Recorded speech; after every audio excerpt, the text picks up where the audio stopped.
বিসমিল্লাহির রহমানির রহিম।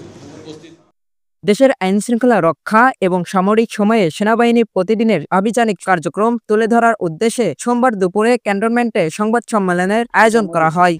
এই দেশের স্বার্থ বিগত ৩৯ দিনের হিসেবে রাজধানী সহ সারা দেশের চিহ্নিত সন্ত্রাসী, বিপুল পরিমাণ অস্ত্র ও গোলাবারুদ উদ্ধারের তথ্য দেওয়া হয়। এছাড়া মাদক নির্মূলেও সেনাবাহিনীর সফলতা তুলে ধরেন military অপারেশনসের colonel staff Shafiqul Islam. পরে সাংবাদিকদের বিভিন্ন প্রশ্নের জবাব দেন তিনি। প্রশ্ন রাখা হয়, সীমান্তের উত্তেজনা, দেশের চলমান নানান আন্দোলনের কারণ দেশের সেনাবাহিনীর সাথে সরকারের দূরত্ব তৈরি হচ্ছে কিনা। এমন প্রশ্নের জবাবে তিনি জানান, দেশের সার্বভৌমত্ব রক্ষায় সেনাবাহিনী সবসময় সরকারের পাশে আছে। প্রতিনিয়তই সরকারের সাথেই কাজ করছি, সরকার নির্দেশনা মেনেই কাজ করছি। পার্বত্য চট্টগ্রামে কুকি চিন অথবা কেএনএফ এর ৩০,০০০ ইউনিফর্ম পাওয়া গেছে এমন প্রশ্নের জবাবে সেনা সদরের অপারেশনস পরিদপ্তরের পরিচালক ব্রিগেডিয়ার জেনারেল মোহাম্মদ নাজিমুদ্দৌলা জানান, এমন সংবাদকে গুরুত্ব দিয়ে দেখছে সেনাবাহিনী।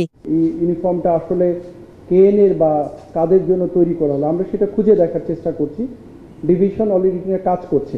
একটা জিনিস আপনাদেরকে বলতে চাই যে কেএনএ বম ভিত্তিক একটা সংগঠন, তাদের সঙ্গে হয়তো অন্যদের সম্পৃক্ততা হয়ে থাকতে পারে পরবর্তী সময়গুলোতে।